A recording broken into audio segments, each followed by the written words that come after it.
Kesepakatan kelas intinya kamu pengen naik jam olahraga itu maunya seperti apa. Misalkan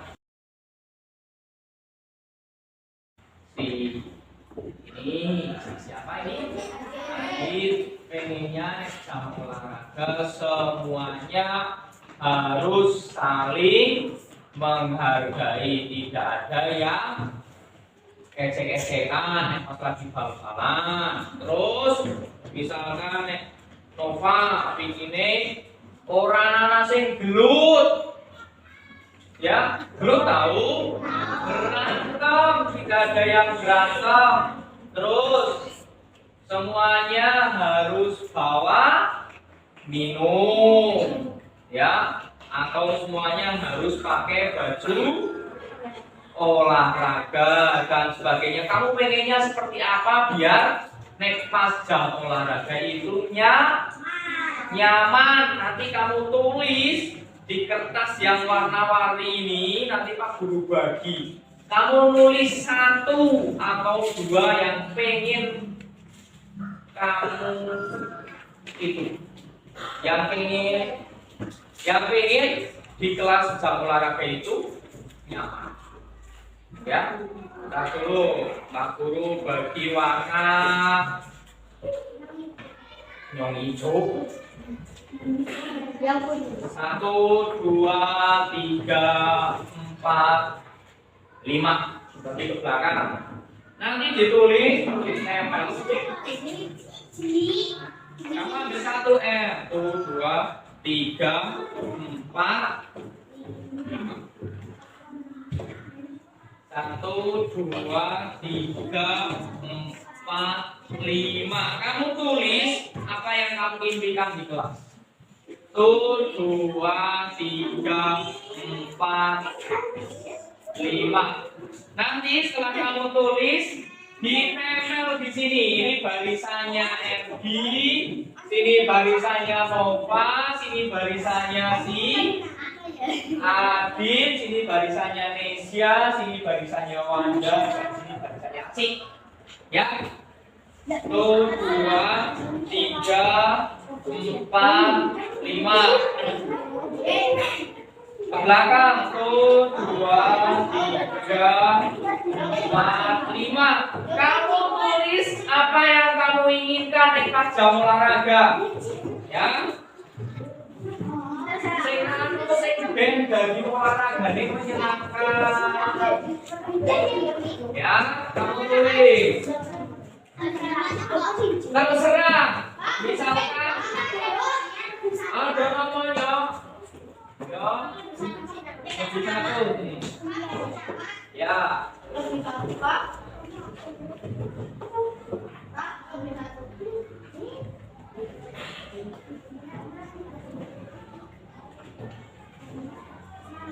Kalau sudah kamu tulis, tempel depan. Ya, nama pendek aja. Ini barisan siji, 1, 2, 3, 4, 5. 1, 2, 3, 4, 5. 1, 2, 3, 4, 5, 6. 6. Ya? Sudah? Kamu bayangkan kamu pengennya seperti apa? Boleh 2, boleh 1, boleh 3.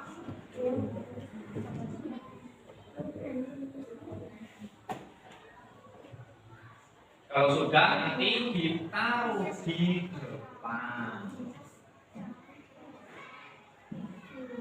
Nanti kalau sudah ditaruh di depan, nanti Pak Guru pilih-pilih yang sama. Misalkan Budin pengennya jam olahraganya tidak ada yang berantem, tidak ada yang rebutan jadi kapten dan sebagainya. Ya, nanti Pak Guru promo-promo. Dia harus ikut semua, boleh.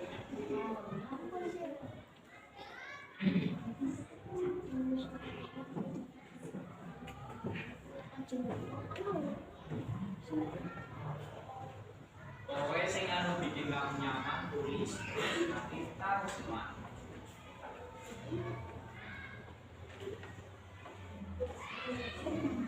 Boleh, tidak boleh ngecek, boleh. Kenapa ditutup? Nanti semuanya dibaca. Nggak apa-apa, nanti kan ditempel sih. Ya salah apa-apa. Misalnya kamu nulisnya. Nggak, ya kalau mau nyebutin 3 ya kasih nomor 1, 2, 3. Kalau 1 ya 1. Kalau 3 taruh depan. Ini tempel ini. Atas sendiri mau kamu paling pertama. Ya. Habis. Acik, ayo selanjutnya siapa? Maju.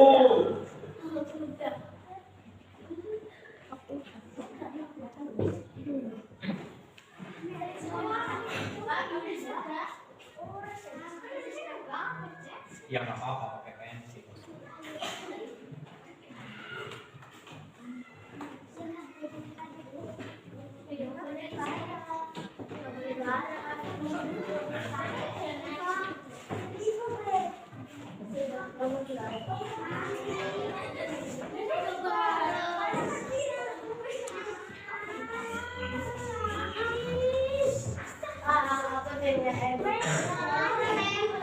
Kamu di nomor 1 sana. Kamu barisan mana sih duduknya? Nomor 2. Ini Pak. Sini.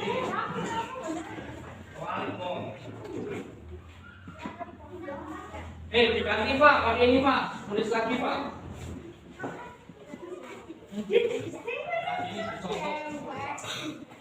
Ya kalau yang datangnya terakhir, duduk di mana duduknya?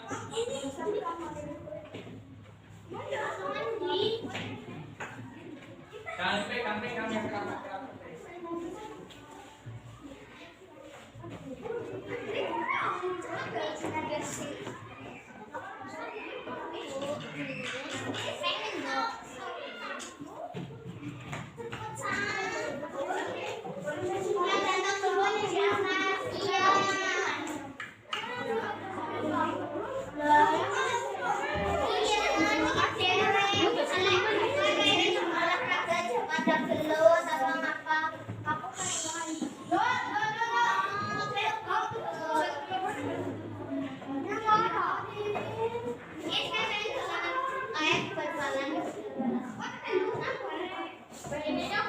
Atas saja, kamu lompat atas saja.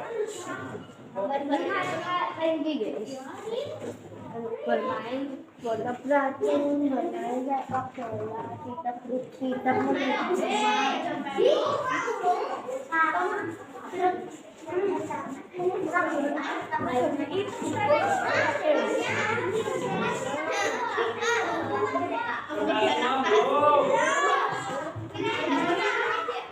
Ada yang enggak tulisnya masih bingung.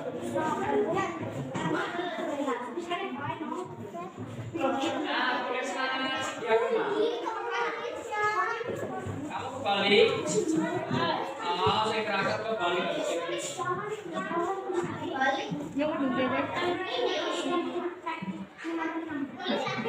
Tulisan sini. Tulisnya kayak gini nih, yang sini ditulis. lagi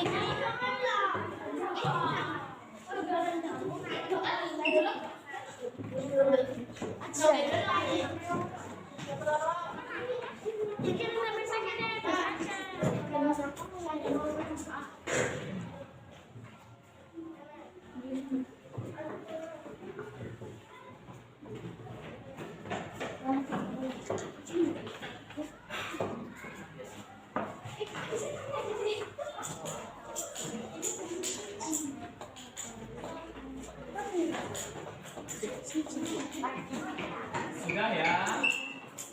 Sudah? Sudah? Nah, ini Pak Guru bacakan dari sini. Nah, ini banyak banget. Satira belum. Dibantu nulis sih, Satira. Maunya kayak apa?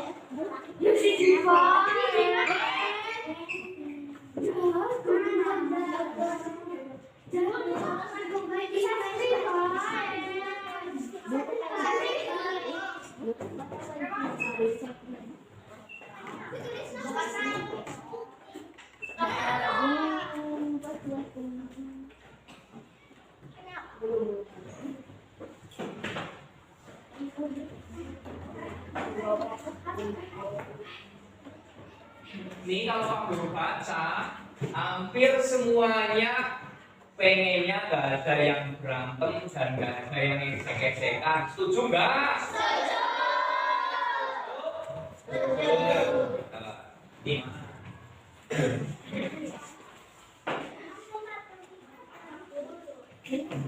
Nih, mulai dari nomor 6. Olahraganya tertib. Setuju nggak? Setuju. Setuju nggak? Coba. Yang setuju angkat tangan. Oke. Terus tidak saling ejek-ejekan? Iya. Ini apa ini sama bawahnya? Tidak saling membuli. Kalau membuli? Ngata-ngatain. Ya, misalkan si Pak Guru, ya Pak Guru yang jadi contoh. Nah, jangan ngata-ngatain misalkan Ova ngudangi jenenge bapake atau ngudangi jenenge mamake, itu nggak boleh ya. Mudah nggak? Mudah ya. Intinya ngejek ke temennya itu sama aja dengan membuli. Padahal kalau bully itu kadang kalau yang di TV itu kalau yang nggak terima bisa dilaporkan ke polisi, terutama anak-anak yang udah gede biasanya. Bulinya anak gede malah kadang sampai dipukuli. Kalau kamu kadang sih cuma ejek-ejekan, undang-undangan, nggak pakai sama, sebenarnya diundang. Dan sampingnya nomor 2 sini. Nih, ada yang beda. Nih, ini berantem, nggak boleh berantem, nggak mau berantem, tidak membuli sama. Nih, olahraga harus ikut semua. Setuju? Setuju. Kecuali yang sakit.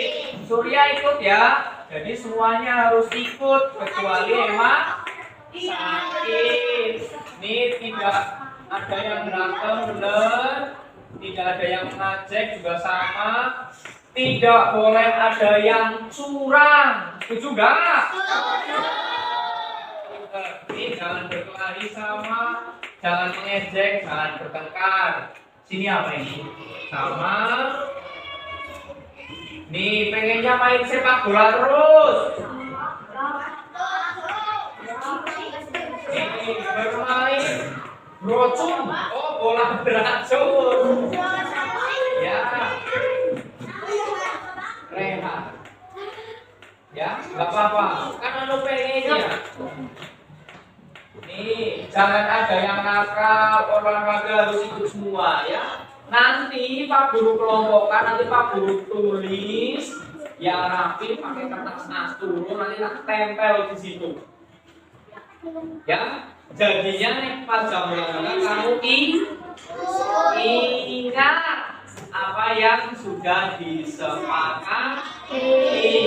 Hampir semuanya tidak ada yang pengen kelasnya itu ribut. Ardi pingin. Yuli pengen enggak? Enggak. Kamu pengennya ejek-ejekan? Nyaman atau enggak kalau ejek-ejekan? Kamu itu di SD satu kelas itu berapa tahun? 6 tahun. Jadi yang rukun ya, nanti siapa tahu nanti gedenya malah bareng lagi SMP-nya. Masa tukaran kan nggak asik. Itu ya. Nanti kesepakatan lagi Pak Guru rapikan, Pak Guru kelompokkan nanti punya tempel-tempel di kertas dulu yang rapi. Terus di situ nanti tak tulis. Nanti ditaruh di papan. Nanti Pak Eko juga tak mintai bikin kesepakatan kelas yang jamnya Pak Eko. Ya, kalau ada PR misalkan harus dikerjakan kelas, berarti harus mendengarkan Pak Eko dan sebagainya. Itu ya. Itu yang bab 2 halaman 22 sampai dengan halaman 23. Ya, AB saja. Yang C nggak usah, ya. Yang A dan B. A dan B. Halaman dua dan dua, dua tiga. Itu ya. Nanti ini Pak Guru ambil, nanti Pak Guru tempel di kertas biar lebih rapi. Ya, nanti Pak Guru tempel di sini. Terima kasih. Kita tutup dengan bacaan hamdal. Alhamdulillah. Minggu depan ininya dibawa lagi karena UTS-nya kamu mulai tanggal 15 kayaknya nggak hari Senin. Ya, hari Selasa ya. Iya. Ini ya, boleh istirahat. Oh, malah hari Kamis. UTS-nya mulai hari Kamis. Boleh. Iya nanti matiin lah, matiin dari samping. Tolong itu.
Assalamualaikum warahmatullahi wabarakatuh.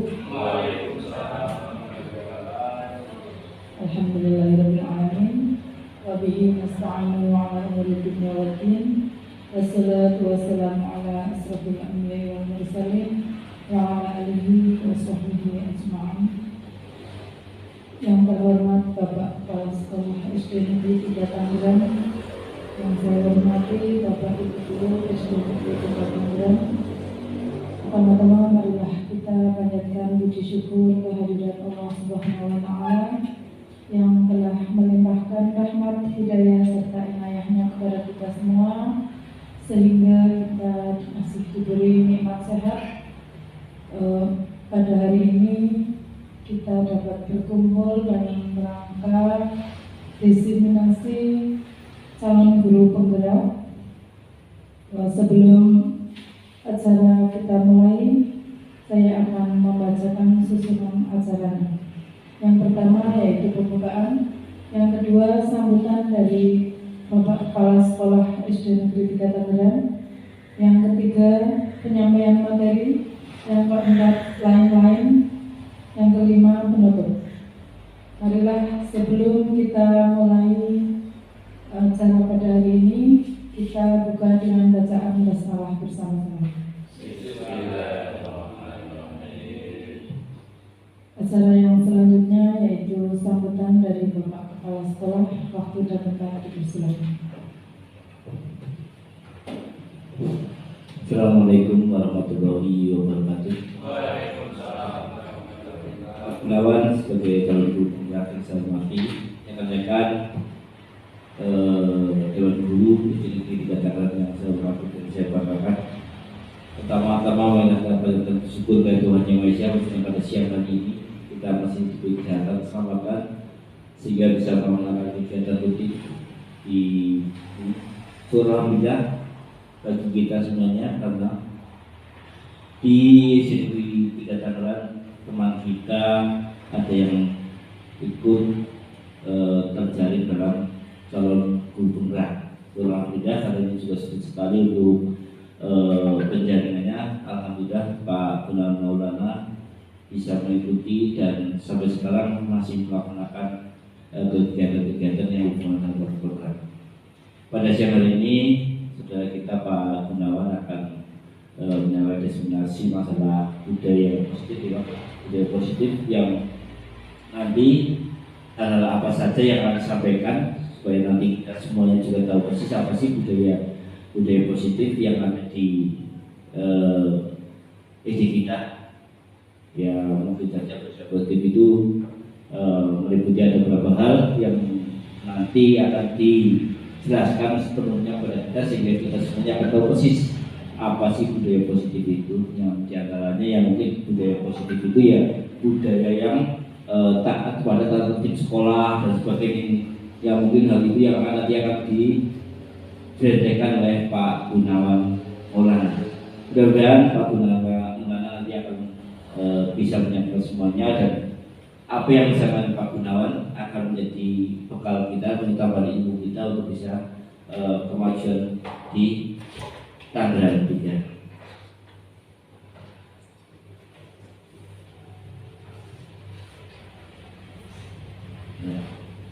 Dan mudah-mudahan ilmu yang nanti didapat dari Pak Gunawan Maulana juga akan menambah kemajuan daripada SD 3. Itu saja yang bisa saya sampaikan pada teman-teman. Nanti ikuti semuanya dengan baik supaya nanti apa yang disampaikan oleh Pak Gunawan Maulana bisa terserap ilmunya nanti akan kita terapkan di SD 3. Hanya itu yang kami sampaikan. Mohon maaf atas segala kesalahan. Wassalamualaikum warahmatullahi wabarakatuh. Terima kasih Bapak sekalian. Acara yang kedua yaitu langsung untuk penyampaian materi kepada Bapak Gunawan Maulana, dipersilakan.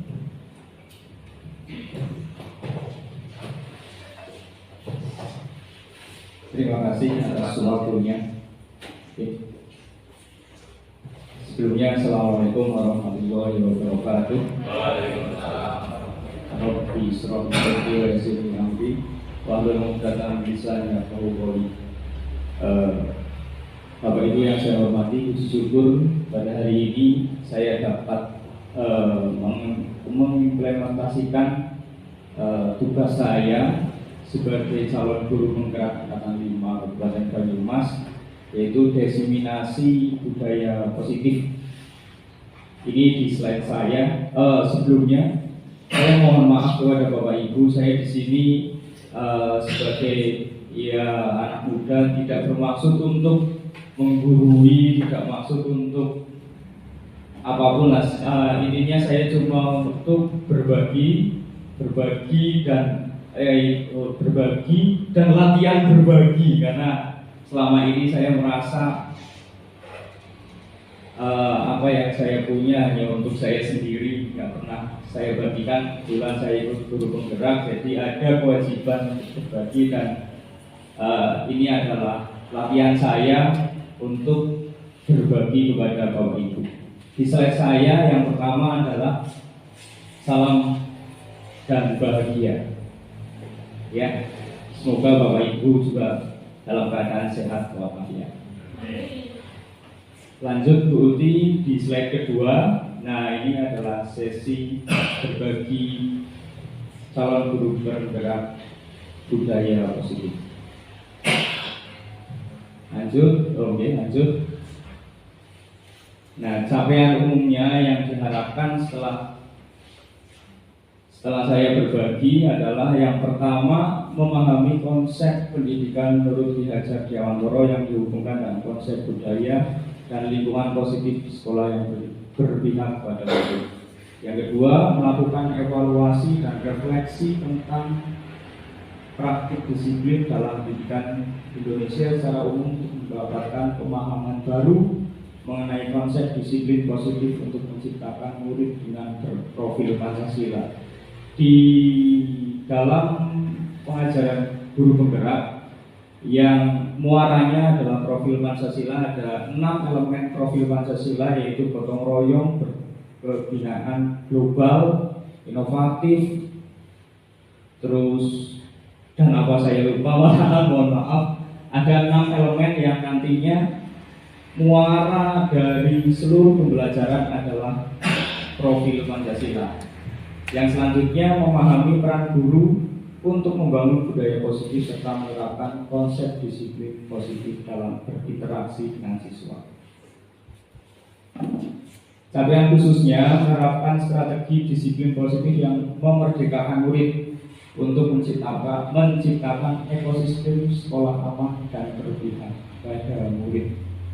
Kegiatan yang kita lakukan, ada istilah di dalam guru penggerak adalah menggambar kepada murid. Bukan berarti kita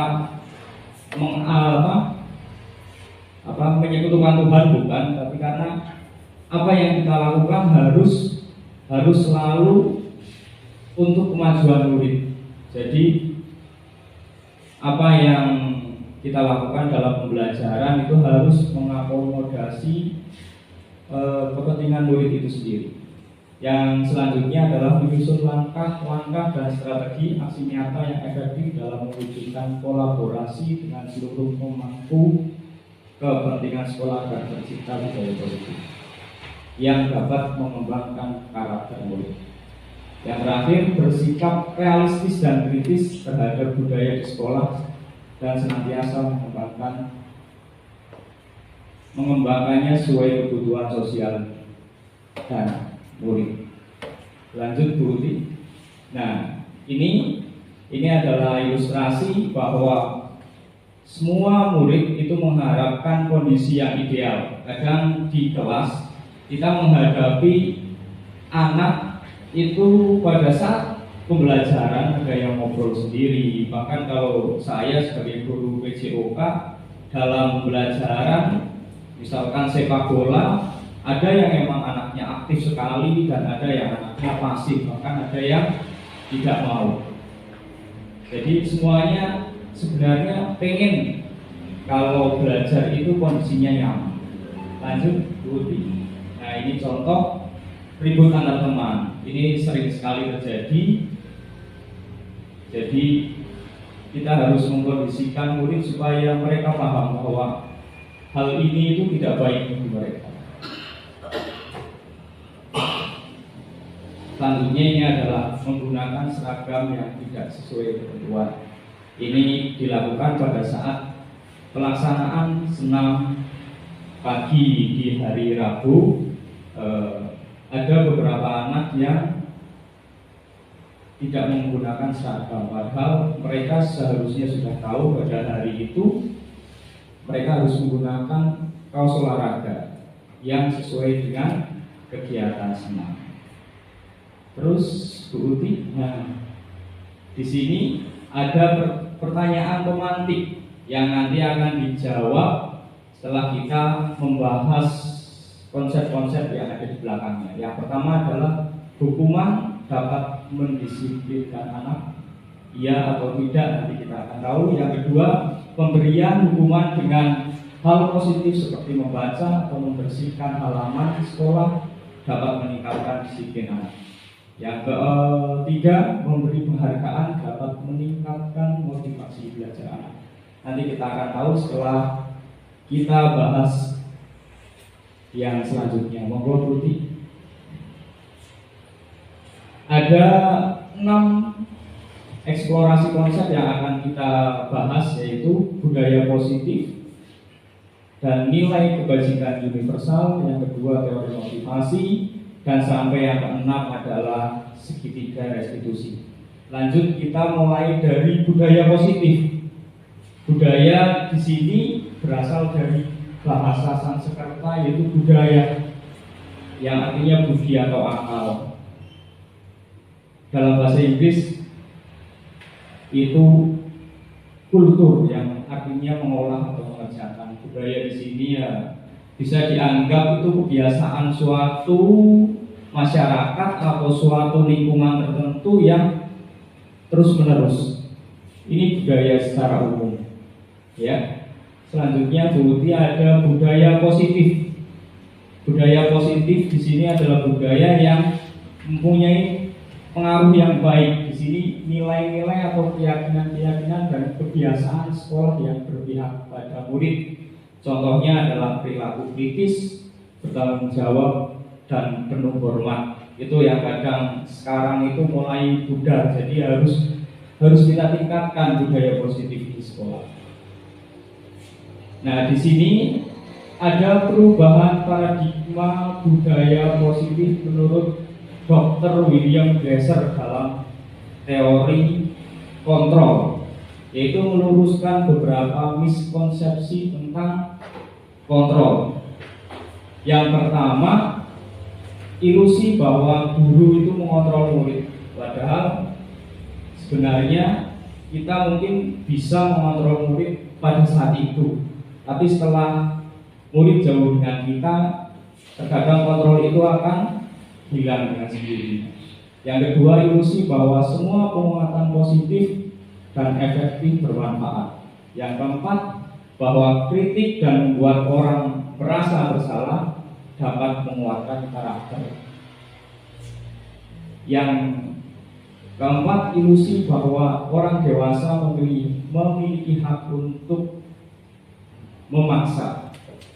Menurut William Glasser itu merupakan hal yang keliru, ya. Jadi harus kita perbaiki di akhir nanti ada teori yang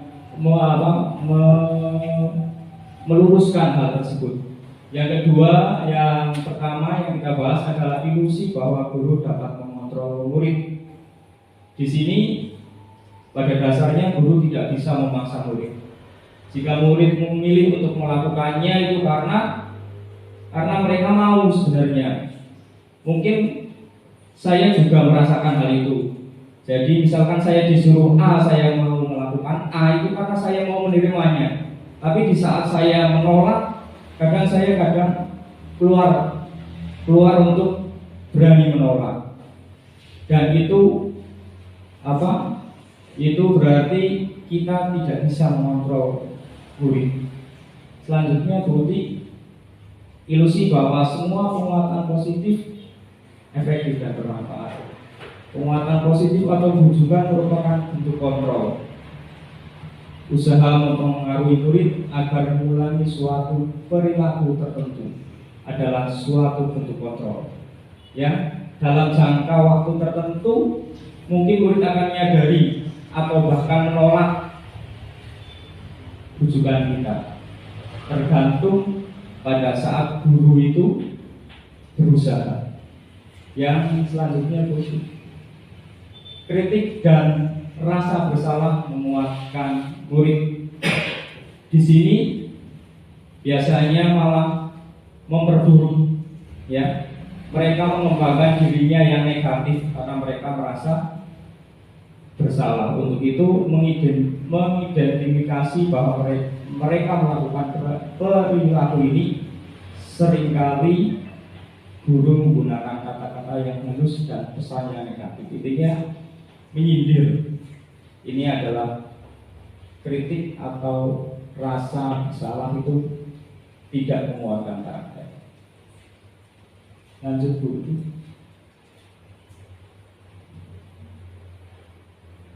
Orang dewasa memiliki hak untuk memaksa. Apapun yang dilakukan dapat diterima selama kemajuan berdasarkan sebuah pengukuran kinerja.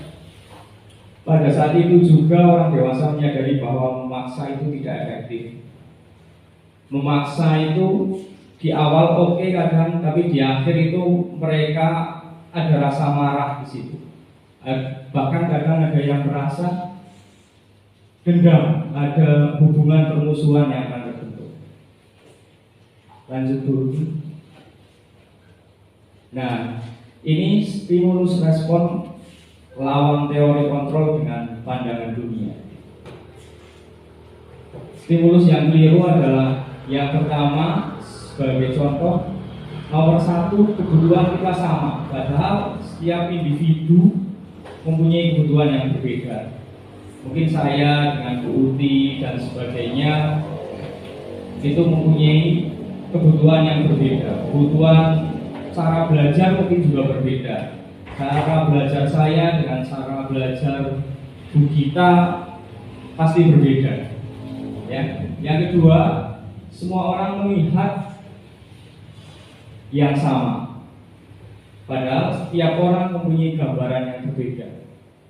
Jadi kita tidak bisa menyamakan gambaran kita. Jadi punya punya perspektif sendiri-sendiri. Yang ketiga adalah kita mencoba mengubah agar berpandangan yang sama. Nyatanya ini tidak sama sekali, karena kita tidak bisa menyamakan apa yang kita mau. Kita hanya bisa mempengaruhi saja, itu pun tidak bisa seutuhnya. Yang keempat, orang bisa mengontrol saya, tidak. Ya. Yang kelima, orang lain bisa mengontrol saya. Bisa nggak kira-kira kalau ini?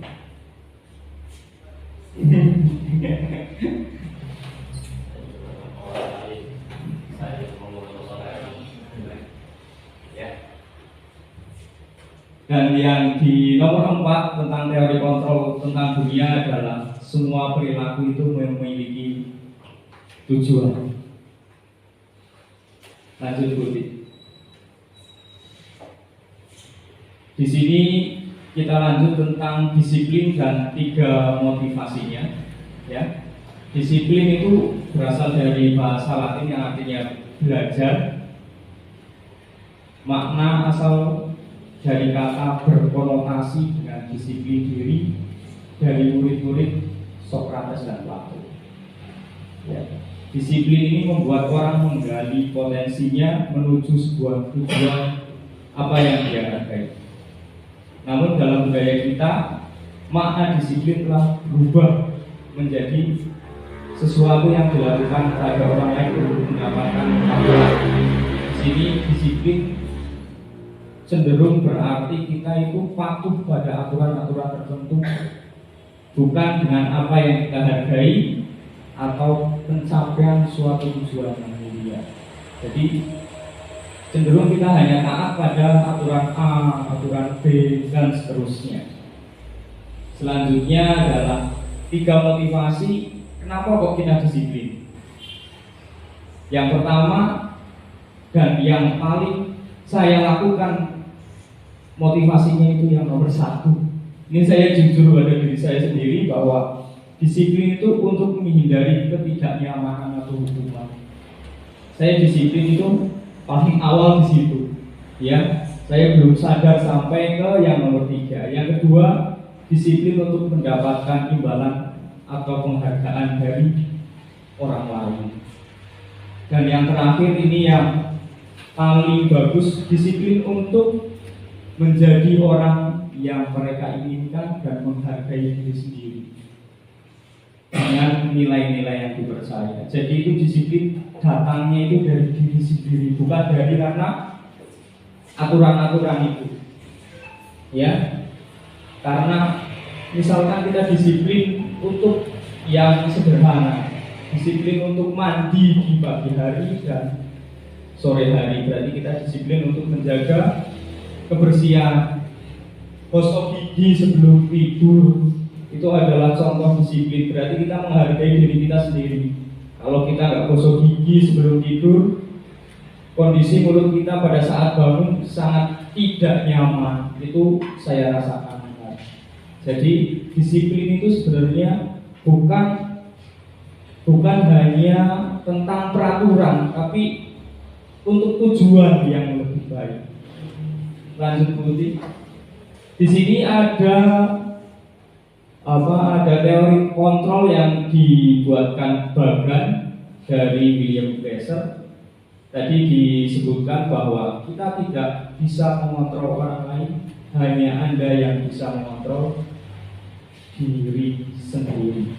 Ya, karena disiplin adalah belajar kontrol diri dengan menggali potensi agar tujuan mulia yang tadi disebutkan. Di sini kita langsung ke yang 5 kebutuhan dasar manusia. Ya, yang pertama adalah kebutuhan bertahan hidup. Di sini di dalam teori William Glasser itu tentang bagaimana kita memenuhi kebutuhan pokok kita, misalkan tempat tinggal, makan dan sebagainya. Yang kedua, kebutuhan untuk penguasaan.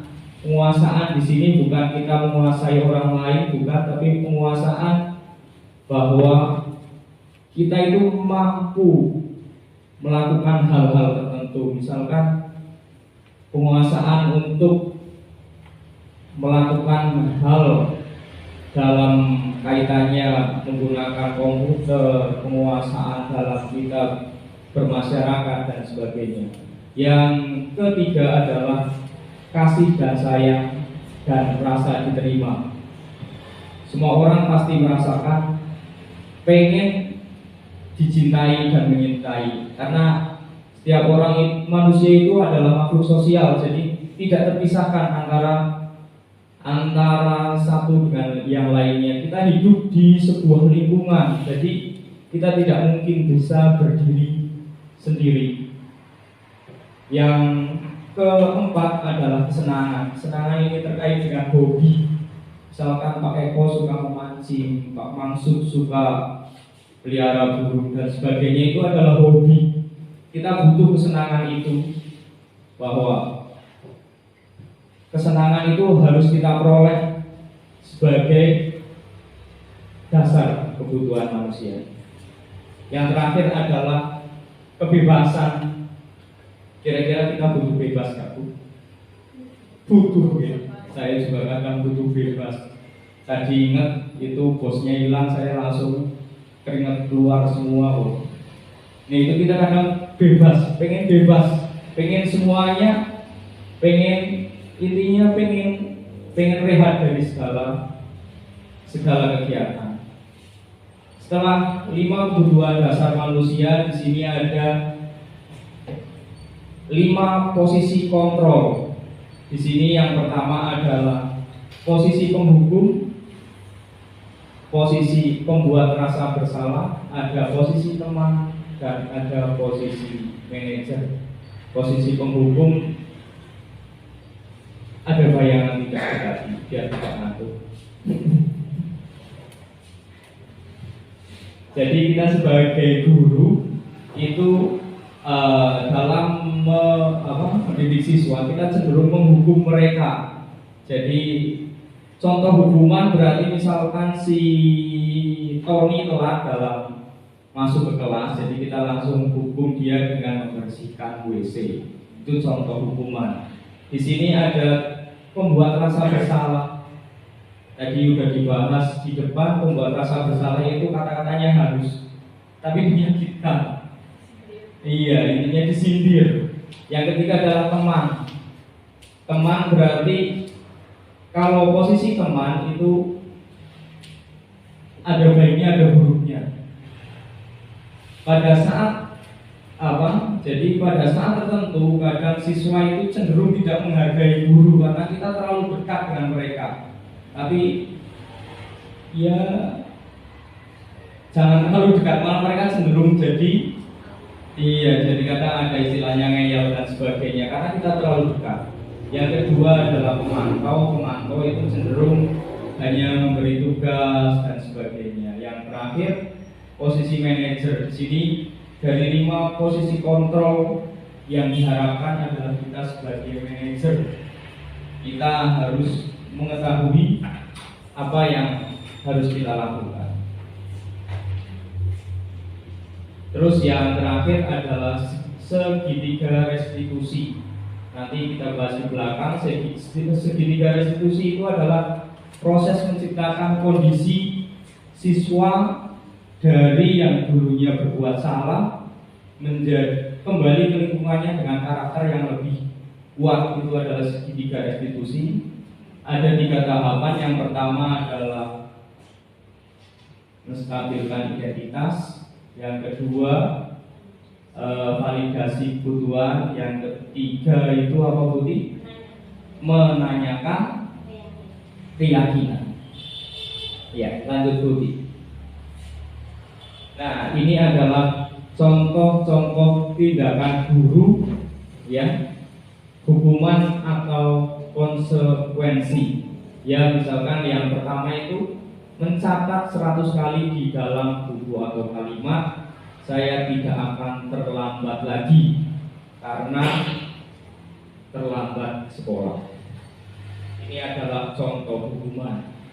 Yang di tengah itu ada contoh konsekuensi, saya menggantikan kertas tugas teman yang telah dicoret-coret. Itu adalah contoh konsekuensi. Jadi hubungan dan konsekuensi sangat berbeda. Lanjut Bu. Ini perbedaan hubungan dan konsekuensi. Yang pertama adalah hubungan yang menyakitkan itu pasti terjadi. Hubungan itu pasti menyakitkan. Kalau konsekuensi sesuatu yang harus terjadi. Karena kita menghilangkan sesuatu berarti kita harus mengembalikan hal itu. Yang kedua, membuat anak sakit fisik maupun hati untuk jangka waktu yang lama.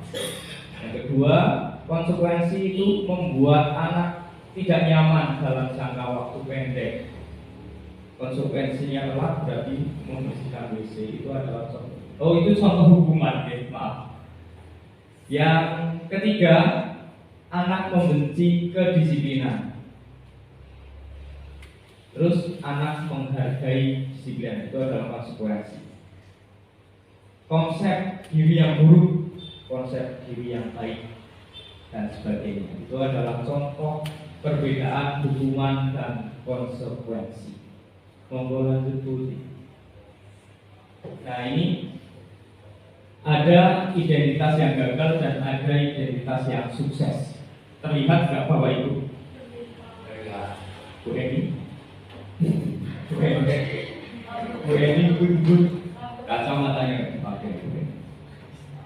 Hukuman itu sesuatu yang menyakitkan harus terjadi. Kalau konsekuensi sesuatu yang harus terjadi, dan restitusi itu adalah pilihan.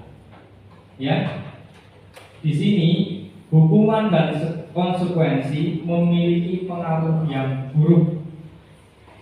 Ya, kalau restitusi itu menguatkan anak. Contohnya di sini restitusi di baris yang kedua menguatkan untuk murid atau anak dalam jangka waktu yang panjang. Di sini korban mendapatkan ganti, terus yang ketiga murid dapat mendapatkan penguatan, yang keempat masalah terpecahkan, yang kelima murid belajar bertanggung jawab untuk perilakunya, dan seterusnya. Ya, lanjut dulu. Nah, di sini sudah tadi saya sampaikan, restitusi adalah proses menciptakan kondisi bagi murid untuk memperbaiki kesalahannya. Nanti kita ada slide di mana ada contoh segitiga restitusi. Kemarin saya membuat dengan anak kelas 6 dengan Azam dan Satrio contoh video restitusi yang saya bagikan di grup SD. Itu adalah contoh melakukan segitiga restitusi. Monggo Bu.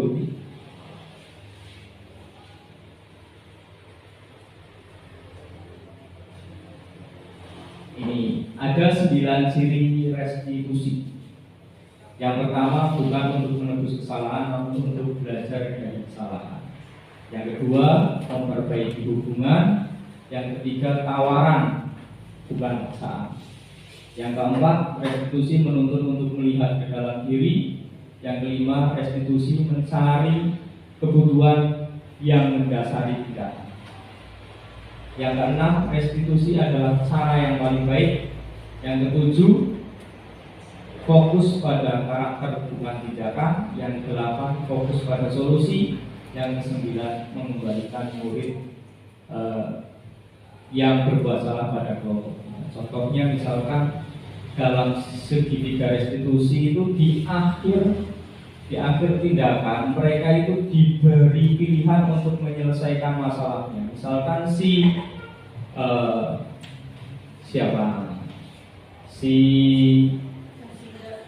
Jazila itu tidak pernah tepat waktu pada saat berangkat.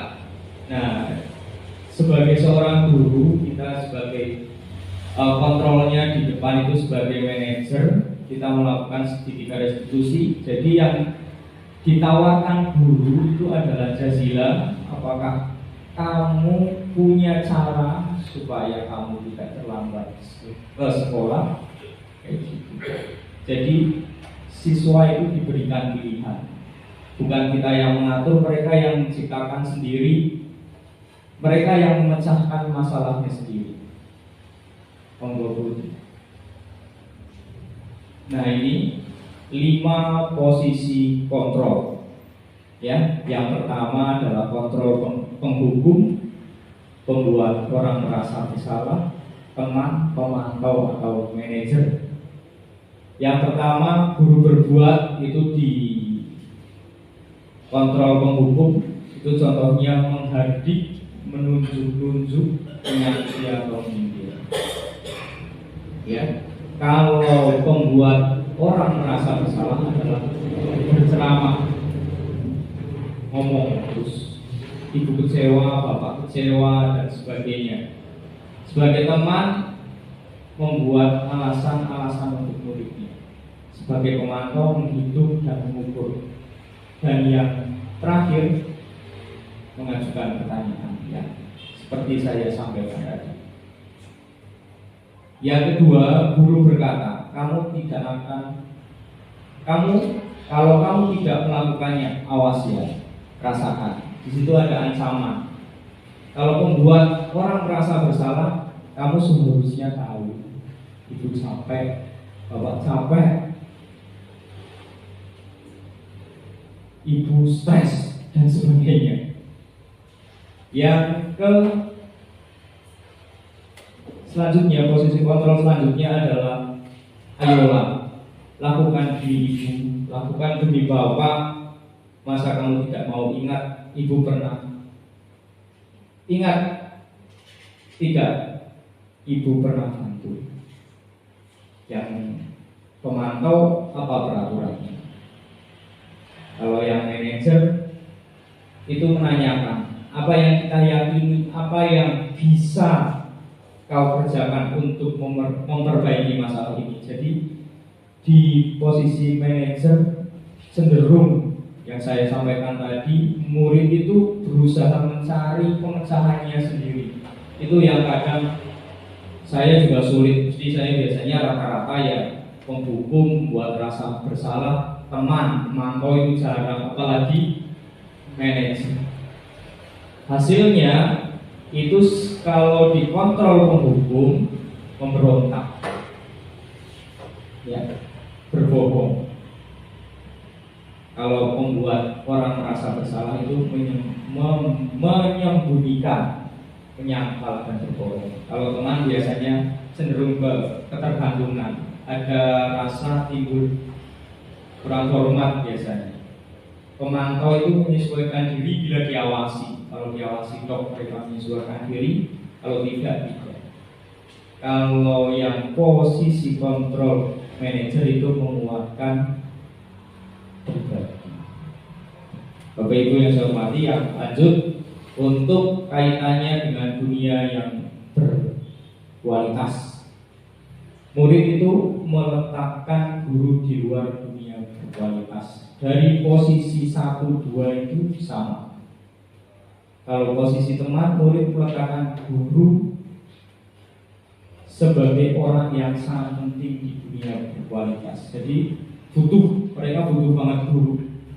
Yang mereka belum bisa mandiri. Kalau kita sebagai teman pada saat menjadi guru. Kalau yang kontrol pemantau, murid meletakkan guru, peraturan dan hukum di dunia berkualitas. Kalau yang manajer, murid meletakkan dirinya sebagai individu yang positif di dalam dunia berkualitas. Ya. Yang terakhir, murid berkata, abaikan saja, nanti juga marah lagi. Itu persis itu, saya sering melakukannya. Ya, habis saya marah-marah di belakang, saya jubel di belakang, bapak itu komentar. Gitu. Ya, kalau membuat orang merasa bersalah, ngapunten Pak, maafkan saya. Gitu. Kalau sebagai teman, nah ini ada baiknya ada buruknya. Saya pikir bapak ibu kan teman saya, gitu kan. rasanya ya lucu, kita posisinya sebagai guru kok malah kayak gitu. Jadi ya kadang perlu sebagai teman, tapi ya jangan terlalu sering. Selanjutnya yang pemantau, berapa banyak bintang yang saya harus peroleh, berapa halaman yang harus saya tulis. Itu sebagai pemantau. Kalau yang manajer, bagaimana cara saya bisa memperbaiki keadaan. Jadi pada posisi manajer kita belajar untuk memposisikan diri, untuk intinya menenangkan diri supaya tidak langsung marah gitu. Biarkan mereka itu bisa memecahkan masalahnya sendiri. Lanjut dulu. Ini aksi nyata membuat keyakinan kelas yang saya buat. Lanjut dulu. Ini adalah contoh kesepakatan kelas pada saat pelajaran PJOK. Jadi kesepakatan kelas adalah nilai-nilai yang diyakini bahwa itu memiliki pengaruh yang baik pada saat pembelajaran. Misalkan di belajar PJOK sendiri, terutama di hampir semua kelas, enggak cuma di kelas bawah aja, untuk kemungkinan mereka adu mulut itu gede kalau di dalam permainan. Kalau misalkan mungkin di olahraga yang senam atau olahraga yang lain itu enggak, tapi kalau di voli, voli, sepak bola pasti itu adu mulut, kadang malah ese-esean itu sering terjadi. Jadi bagaimana di sini saya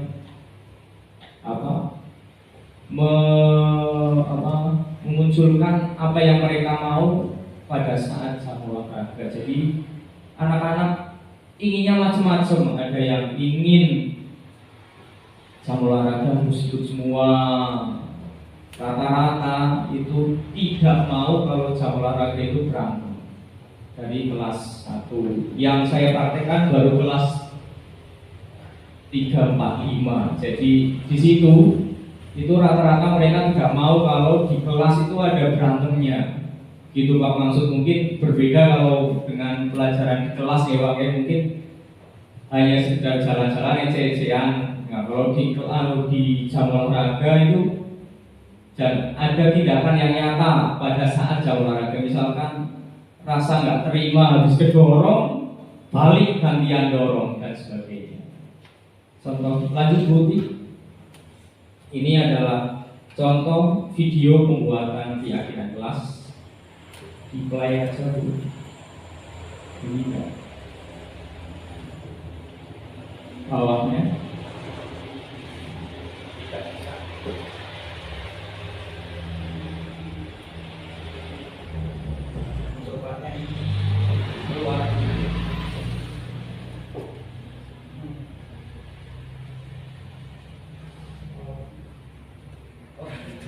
Ya udah, lanjut aja, kembalikan lagi ke tempat yang tadi. Mohon maaf Bapak Ibu karena videonya malah tidak bisa disetel. Ya. Nah itu dikeluarkan lagi dulu, klik lagi. Terus.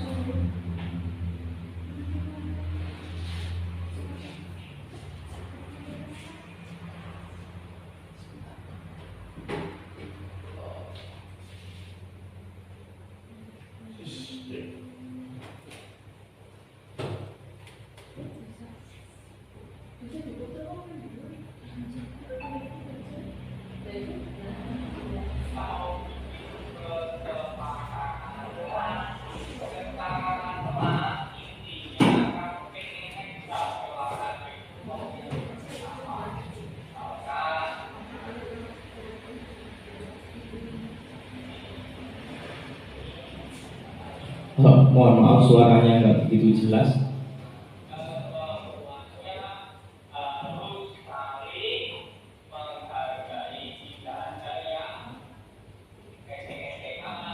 Jadi di sini saya memandu siswa untuk membuat kelas impian.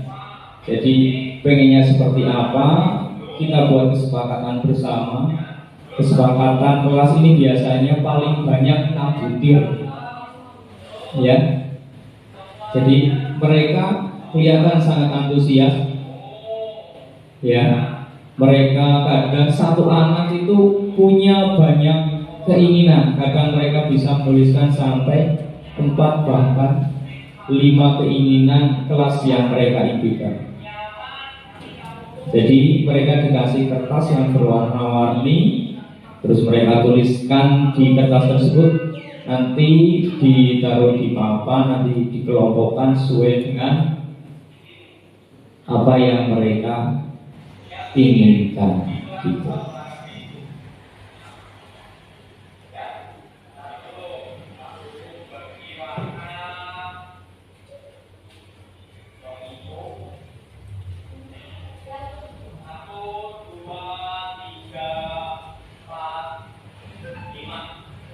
Ya, lanjut dulu nih, itu adalah jadi diharapkan setelah mereka mempunyai kesepakatan kelas, mereka bisa melaksanakannya tanpa paksaan. Jadi mereka sadar bahwa mereka membuat kesepakatan sendiri.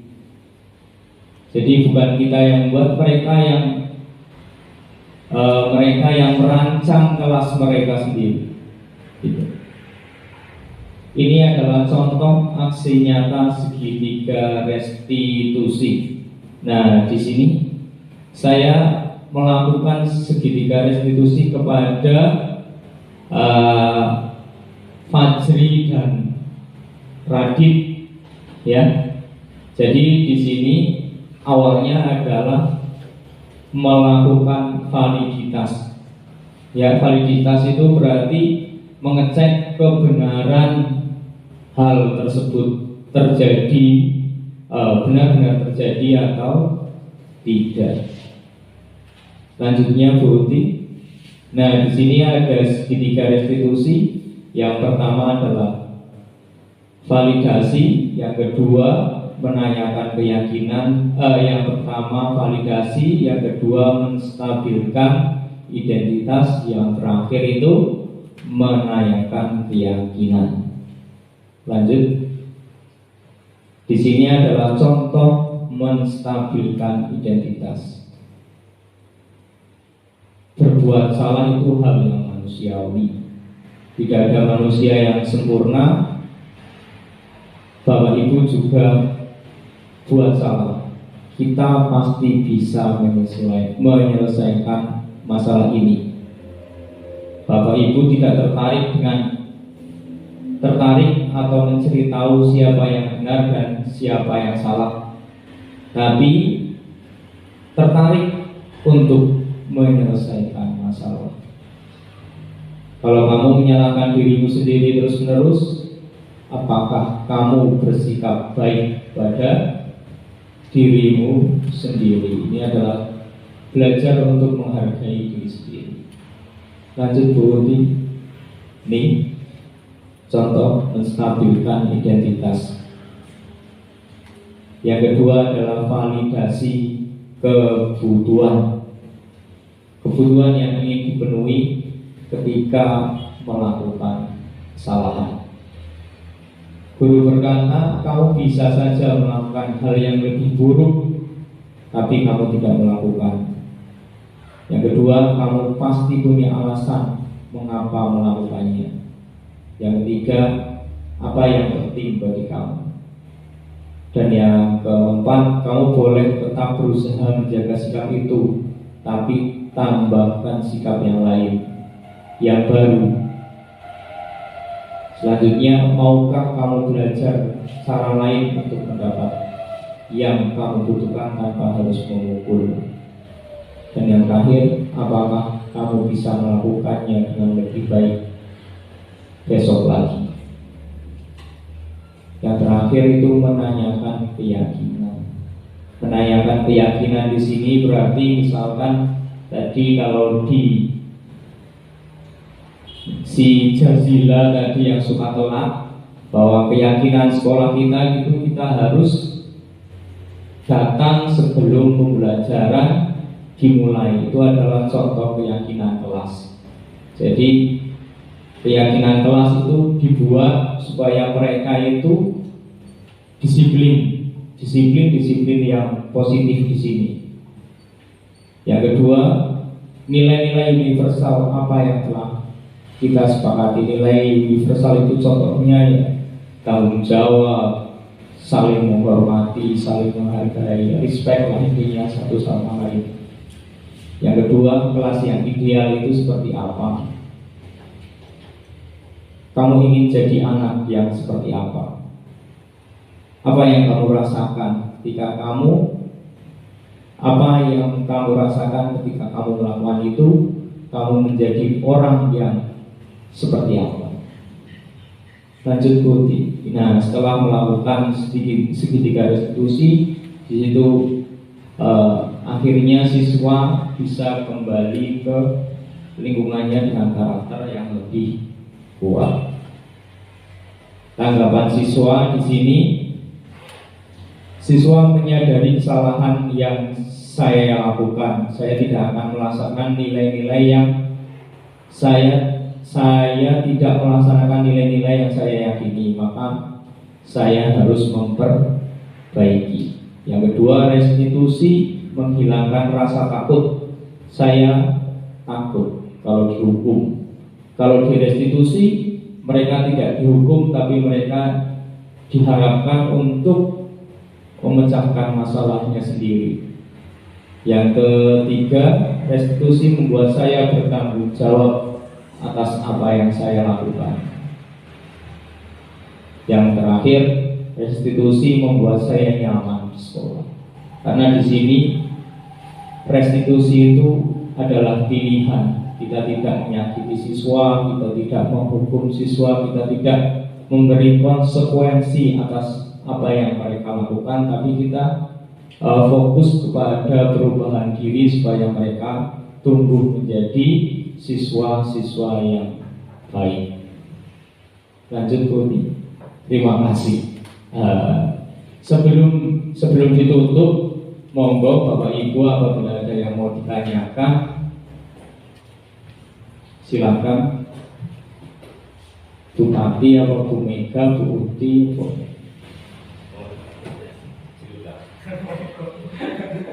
atau kayak apa?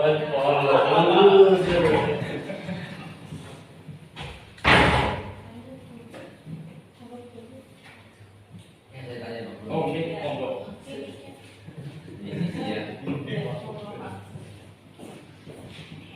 Assalamualaikum warahmatullahi wabarakatuh. Terima kasih kepada para dari mengisi session dari Pak Gunawan, calon penggerak. Ternyata dari awal sampai akhir ini menurut kami sangat-sangat bagus, karena ini buahnya dengan pendidikan budi pekerti ya Pak ya. Banyakkan karakter yang sangat-sangat baik. Bahkan kemarin saya mencoba itu Pak untuk kelas 5, saya terapkan dengan ide-ide dari tempelan-tempelan itu, ternyata malah anak itu bersepakat. Pokoknya kalau ada yang melanggar juga saya tidak tahu, malah dia usaha sendiri, malah kalau yang melanggar itu katanya ada denda 1.000 untuk kas. Tapi itu untuk kesepakatan semua anak kelas 5. Nah ini apakah tidak berdampak negatif pada orang tua? Karena di situ kan tadi ada hukuman, ada konsekuensi, ada apalagi ya teman, ada apa ya. Dan ini untuk pelaksanaan ini mungkin juga butuh pendekatan dan juga butuh waktu yang lama ya Pak Gun untuk menuju ke capaian ini ya, tidak begitu data sontak, tapi perlu step gitu ya. Terima kasih. Itu yang coba saya tanyakan. Yang itu, yang seandainya itu dari kesepakatan anak didik itu ada kemarin ada keputusan bahwa kalau yang melanggar itu di denda Rp1.000 untuk masuk kas kelas begitu. Apakah itu tidak berdampak negatif? Terima kasih. Terima kasih Pak Maksud atas pertanyaannya. Di situ ada istilah kalau yang tidak menyepakati kesepakatan kelas hingga misalkan 1000, 2000 atau 500 itu berarti ada konsekuensi di situ ya. Jadi menurut yang saya pelajari di sini, pada saat siswa melakukan kesalahan, berarti kita harus melakukan 3 restitusi yang tadi saya sampaikan. Jadi melakukan validitas, melakukan menanyakan keyakinan, dan ketiga proses itu harus dilakukan. Jadi kita tidak memberi hukuman, tapi kita mencari penyelesaian masalah. Misalkan di kelas 5 contohnya misalkan ada Adnan dan siapa satu lagi Rafa, ya di situ. Jadi mereka diberi kesempatan untuk memperbaiki apa yang mereka berbuat. Jadi kalau bisa hukuman itu dihilangkan, konsekuensi misalkan ada uang kas 1000 itu dihilang. Itu Pak maksud. Monggo Bapak Ibu yang lain. Oke, monggo.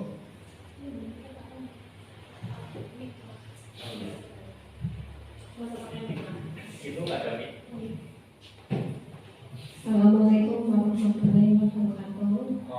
Terima kasih pada Pak Gunawan yang telah memberi kesempatan saya untuk bertanya. Begini Pak, saya akan bertanya, kelas 1 itu adalah KPK. Apakah untuk anak berkebutuhan khusus bisa menggunakan teori yang tadi Pak Gun sampaikan? Itu saja yang saya tanyakan. Terima kasih. Terima kasih. Saya akan berusaha menjawab apa yang ditanyakan oleh Ibu Tati, bahwa di kelas Bu Tati itu ada anak yang berkebutuhan khusus. Apakah di sini segitiga restitusi dapat diberlakukan untuk anak tersebut? Kita lihat dulu bagaimana seberapa buruknya siswa tersebut berkebutuhan khusus. Apabila memang anak tersebut diajak ngobrol aja susah, itu saya rasa pengecualian untuk mereka. Jadi hanya anak siswa yang dalam di sini sehat jasmani dan sehat rohani saja. Jadi untuk anak-anak yang berkebutuhan khusus, apabila mereka emang apalagi yang berkebutuhan khusus secara mentalnya, kita tidak akan bisa berkomunikasi dengan baik dengan mereka. Jadi kita akan kesulitan di situ. Jadi ini hanya pengecualian. Mungkin kita harus banyak belajar bagaimana menghadapi anak yang berkebutuhan khusus. Semoga suatu saat kita mendapat jawabannya. Gitu tadi. Terima kasih. Sudah lain. Ada lagi yang lain Bapak Ibu? Oke, sudah. Terima kasih Bapak Ibu atas perhatiannya. Mohon maaf, di sini saya berdiri di depan banyak melakukan kata-kata. Apabila ada banyak kata yang kurang berkenan, saya mohon maaf. Sebelum saya tutup, sekali lagi saya mohon maaf. Terima kasih. Wabillahi taufiq wal hidayah. Assalamualaikum warahmatullahi wabarakatuh.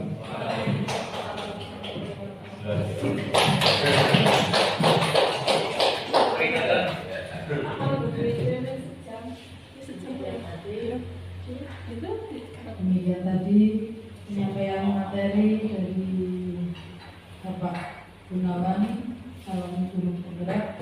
Mudah-mudahan apa yang telah disampaikan dapat bermanfaat untuk kita semua.